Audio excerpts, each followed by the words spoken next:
வணக்கம் ஃப்ரெண்ட்ஸ். உன் பேரு வாக்காளர் பட்டியலையே இல்லனா, நீ என்னதான் படிச்சிரு, வேலை பார்க்கற, டாக்ஸ் கொடுக்கறவன்னாலும் உனக்கு பவர் இல்லனா என்ன ஆகும் தெரியுமா? இப்போ தமிழ்நாட்டுல நடக்கும் இந்த எஸ்ஐஆர் ப்ராசஸ் காரணமா 6 கோடி பேருக்கு மேல் வாக்குரிமை பிரச்சனையில இருக்குன்னு தளபதி விஜய் சொல்லியிருக்காரு. இந்த வீடியோல ஏன் தளபதி விஜய் இவ்ளோ ஸ்ட்ராங்கா பேசுறாரு, அதுவும் ஃபியூச்சருக்கு எப்படி அஃபெக்ட் ஆகுது, எல்லாமே கிளியரா பார்க்கலாம். எல்லாருக்கும் வணக்கம். இந்திய அரசியல் சாசனம் நம்ம தமிழ்நாட்டில் இருக்கிற எல்லாருக்குமே கொடுத்துருக்கிற உரிமையில் ரொம்ப ரொம்ப முக்கியமானது ஓட்டிங் ரைட், வாக்குரிமை. ஒரு மனுஷன் உயிரோடு இருக்கான்றதுக்கு அடையாளமாக இருக்கிறதுல அவனோட ஓட்டுரிமை ரொம்ப முக்கியம். அதனால தான் voting is not only our right but also our life. ஒரு முக்கியமான விஷயத்தை பற்றி இப்போ நான் உங்ககிட்ட ஷேர் பண்ண போகிறேன். இது நான் ஃபஸ்ட்டு கேள்விப்பட்ட உடனே எனக்கே ரொம்ப ஷாக்கிங்காக தான் இருந்தது. இப்போ நான் பேசிகிட்டு இருக்கிற இந்த நேரத்தில் தமிழ்நாட்டில் இருக்கிற நம்ம யாருக்குமே ஓட்டு போடுற உரிமையே இல்லைன்னு சொன்னால் நம்புவீங்களா? நான் நீங்கள் உட்பட யாருக்குமே அது இல்லை. நான் பயமுறுத்துறேன்னு நினைக்காதீங்க, அதுதான் நிஜமும் கூட. கொஞ்சம் ஏமாந்தால் நம்மளை மாதிரியே இன்னும் லட்சக்கணக்கான பேருக்கும் இதே நிலைமை தான். ஓட்டு போடுற அந்த உரிமையே இல்லாத மாதிரி ஒரு நிலைமை வந்தாலும் வரலாம். இதுக்கு மெயின் ரீசன் அந்த எஸ்ஐஆர், ஸ்பெஷல் இன்டென்சிவ் ரிவிஷன், சிறப்பு தீவிர திருத்தம்.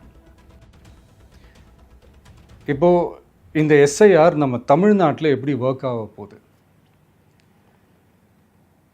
கடந்த ஜனவரி மாதம் எடுத்த அந்த கணக்கெடுப்பில் 6,36,00,000 வாக்காளர்கள் நம்ம தமிழ்நாட்டில் இருக்கிறாங்க. ஆனால் அவங்க யாருக்குமே இந்த ஓட்டு போடுற உரிமையே இல்லை. அந்த பிஎல்ஓன்னு சொல்லுவாங்க, பூத் லெவல் ஆஃபீஸர்ஸ், வாக்குச்சாவடி நிலை அலுவலர்.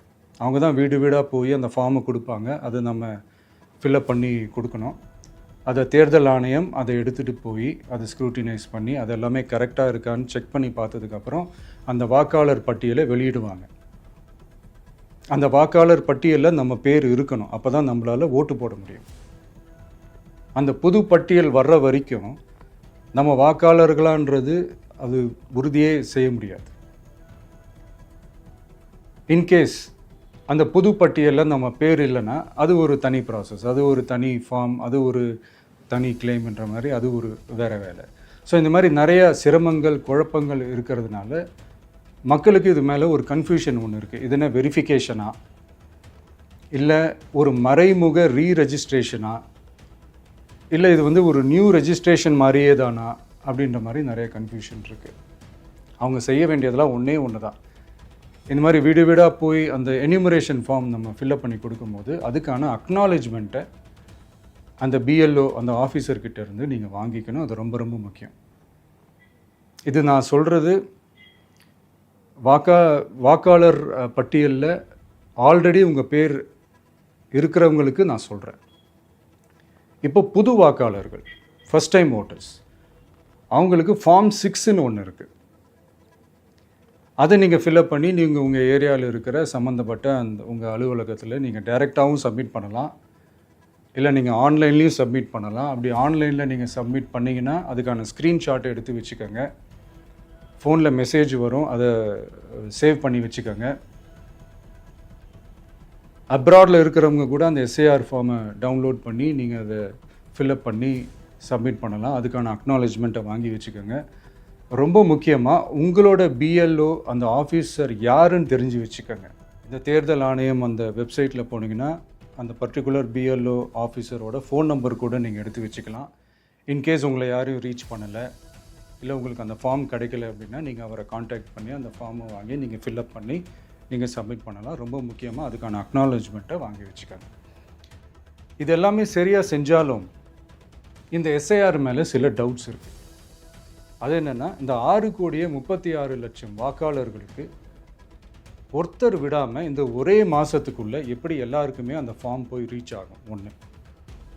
ரெண்டாவது, நீங்கள் வரும்போது வீட்டை பூட்டிட்டு வேலைக்கு போயிட்டு என்ன பண்ணுறது? இப்போ நீங்கள் வருவீங்கன்றதுக்காக வேலையெல்லாம் விட்டுட்டு வீட்டுக்குள்ளேயே உட்காந்துட்டு இருக்கணுமா? ஸோ இதில் மெயினாக பாதிக்கப்பட போகிறது உழைக்கிற மக்கள், ஏழைகள், வேலைக்கு போகிற பெண்கள். இவங்களுக்கு யார் கரெக்டான அந்த பதில் சொல்ல போகிறது? ஒரு நியாயமான எஸ்ஐஆர்னா என்ன நடக்கணும்? இப்போது இறந்து போனவங்கள மார்க் பண்ணி அதுலேருந்து delete பண்ணணும். இப்போ போலி வாக்காளர்கள் இருந்தாங்கன்னா அவங்கள மார்க் பண்ணி delete பண்ணணும். இப்போ ஆல்ரெடி ஓட்டு இருக்கிறவங்களுக்கு எதுக்கு இந்த ரெஜிஸ்ட்ரேஷன் என்ற பேரில் இவ்வளவு குழப்பங்கள் அப்படின்றது தான் இங்கே கேள்வி. இப்போ புதுசாக வர வாக்காளர்களையோ இல்லை ஓட்டு இல்லாதவங்களையோ சேர்த்தா பத்தாதா? இப்போ ரீசெண்டாக நடந்த இப்போ எலெக்ஷன் 2021, 24லாம் எப்படி எல்லாருமே ஓட்டு போட்டோம்? அதில் ஓட்டு போட்டவங்க கூட இப்போ புதுசாக ரெஜிஸ்டர் பண்ணணும்னா அது ஏன் அந்த கன்ஃபியூஷன் அப்படின்றத நாங்கள் கேட்குறோம். அதனால தான் நாங்கள் எஸ்ஐஆரை எதிர்க்கிறோம். இப்போ புதுசாக சில கம்ப்ளைண்ட்ஸ்லாம் வர ஆரம்பிக்குது. அது என்னென்னா முக்கியமாக நம்மளுடைய டிவிகே தோழர்களுக்கு அந்த ஃபார்ம் கிடைக்க மாட்டேங்குது, கொடுக்க மாட்டேன்றாங்க அப்படின்ற சில கம்ப்ளைண்ட்ஸ். இது யார் பண்ணுறாங்க அப்படின்றது நான் தான் சொல்லி தெரிய வேணும்னு ஒன்றும் அவசியம் இல்லை உங்களுக்கு. இப்போ இருக்கிற ஆட்சியாளர்கள் அவங்களுக்கு கைப்பாவையாக இருக்கக்கூடிய சில பேர் வந்து இதை செய்ய ஸ்டார்ட் பண்ணியிருக்கிறாங்க. அதனால் மைடியர் வர்ச்சுவல் வாரியர்ஸ், இதை வந்து சாதாரணமாக எடுத்துக்காதீங்க. இது எல்லாருக்குமே அந்த ஃபார்ம் போய் ரீச் ஆகணும். இதில் ரொம்ப உறுதியாக இருங்க. அதையும் மீறி உங்களுக்கு அந்த ஃபார்ம் கிடைக்கலன்னா இருக்கவே இருக்கும் ஆன்லைன். தேர்தல் ஆணையம் அந்த வெப்சைட்டில் போய் அந்த ஃபார்மை டவுன்லோட் பண்ணி நீங்கள் ஃபில்அப் பண்ணி சப்மிட் பண்ணலாம். உங்கள் வீட்டில் இருக்கிறவங்களுக்கு நீங்கள் செஞ்சு கொடுங்க, பக்கத்து வீட்டில் இருக்கிறவங்களுக்கு செஞ்சு கொடுங்க, தெரிஞ்சவங்களுக்கு, தெரியாதவங்களுக்கு, பழகினவங்களுக்கு, பழகாதவங்களுக்கு எல்லாருக்குமே நீங்கள் தயவு செஞ்சு கொடுங்க. அண்ட் ரொம்ப முக்கியமாக நம்ம ஜென்சி கிட்ஸ், நம்ம ஃபஸ்ட் டைம் ஓட்டர்ஸ், நம்ம புது வாக்காளர்கள், நம்ம நண்பா நண்பிகள், அவங்க ரொம்ப கேர்ஃபுல்லாக இருக்கணும். நான் ஆல்ரெடி சொன்ன மாதிரி உங்களுக்கான ஃபார்ம், அந்த ஃபார்ம் நம்பர் 6, அதை கரெக்டான டீட்டெயில்ஸோட கரெக்டான உங்கள் டாக்குமெண்ட்ஸை வச்சு அதை சப்மிட் பண்ணுங்கள். ஏன்னா வரப்போகிற தேர்தலில் நீங்கள் தான், அந்த ஜென்சி வாக்காளர்கள் தான் மிக முக்கியமான ஒரு ஃபோர்ஸ் அப்படின்றது எல்லாருக்குமே தெரிஞ்ச ஒரு விஷயம். அதனால் உங்களை டிஸ்டர்ப் பண்ணுறதுக்கு, உங்கள் பேரை அதில் இன்க்ளூட் பண்ணாமல் செய்கிறதுக்கு என்னென்ன வேலைகள் செய்யணுமோ, என்னென்ன தில்லுமுள்ளு வேலைகள் செய்யணுமோ எல்லாமே அவங்க செய்வாங்க. இது நமக்கு எல்லா திசையிலையும் எல்லா பிரச்சனைகள் கொடுத்துட்டு தானே இருக்கிறாங்க. அது டிஃபால்ட்டாக நடந்துட்டு தான் இருக்கும். அது ஒன்றும் பண்ண முடியாது. ஸோ அந்த மாதிரி ஓட்டு போடுற விஷயத்துலேயும் அவங்க என்ன உத்தமராக மாறவா போகிறாங்க? இப்போ நான் சில மீட்டிங்ஸ்லலாம் ரிப்பீட்டடாக ஒரு விஷயம் நான் சொல்கிறேன்ல, 2 பேருக்கு நடுவில் தான் போட்டி அப்படின்ட்டு. அது மேடைக்கு மேடை அவங்க அதை ப்ரூவ் பண்ணிகிட்டு இருக்கிறாங்க. அதனால் தோழர்களே, வரப்போகிற தேர்தலில் நம்ம யாருன்னு காட்டணும், நம்ம பலம் என்னன்னு காட்டணும். அதுக்காக அந்த பலமான, அந்த பவர்ஃபுல்லான ஆயுதத்தை நம்ம கையில் எடுக்கணும். அந்த ஆயுதம் வேறு எதுவுமே இல்லை, ஓட்டு, வாக்கு, ஜனநாயகம். அது இருந்தால் தான் நம்ம அந்த வெற்றியை நோக்கியே நம்மளால் பயணிக்க முடியும். தமிழ்நாடே அந்த வாக்குச்சாவடி முன்னாடி திரண்டு நிற்கணும். அதை பார்த்துட்டு தமிழ்நாடே தமிழக வெற்றி கழகமா இல்லை தமிழக வெற்றி கழகம் தான் தமிழ்நாடா அப்படின்ற மாதிரி இருக்கணும். வீடுன்னு ஒன்று இருந்தால் தான் ஓடு மாற்ற முடியும்னு அறிஞர் அண்ணா அவர்கள் சொல்லியிருக்கிறாங்க. அந்த மாதிரி ஓட்டுன்னு ஒன்று இருந்தால் தான் இந்த நாட்டையே காப்பாற்ற முடியும். அப்புறம் இன்னொரு முக்கியமான விஷயம், அந்த எனிமரேஷன் ஃபார்ம் நீங்கள் ஆன்லைனில் நீங்கள் ஃபில்அப் பண்ணும்போது அதில் ஒரு சில ப்ராப்ளம்ஸ் வர்றதுக்கு வாய்ப்பு இருக்குது. அது உங்களுடைய ஓட்டர் ஐடியில் இருக்கிற உங்கள் பேரும், ஆதார் கார்டில் இருக்கிற பேரும், அந்த ஸ்பெல்லிங், இனிஷியல்ஸ் எல்லாமே ஒரே மாதிரி இருந்தால் தான் அது அக்செப்ட் ஆகும். இல்லைன்னா அக்செப்ட் ஆகாது. அது கொஞ்சம் கேர்ஃபுல்லாக பண்ணுங்கள். அது கொஞ்சம் யூசர் ஃப்ரெண்ட்லியாக இருக்கலாமேன்னு கேட்டதுக்கு அதெல்லாம் முடியாது, அதுக்கெல்லாம் வாய்ப்பு இல்லை, அதுக்கெல்லாம் ஆளுங்க இல்லை, பண்ண முடியாதுன்னு ரிப்ளை பண்ணிட்டாங்க.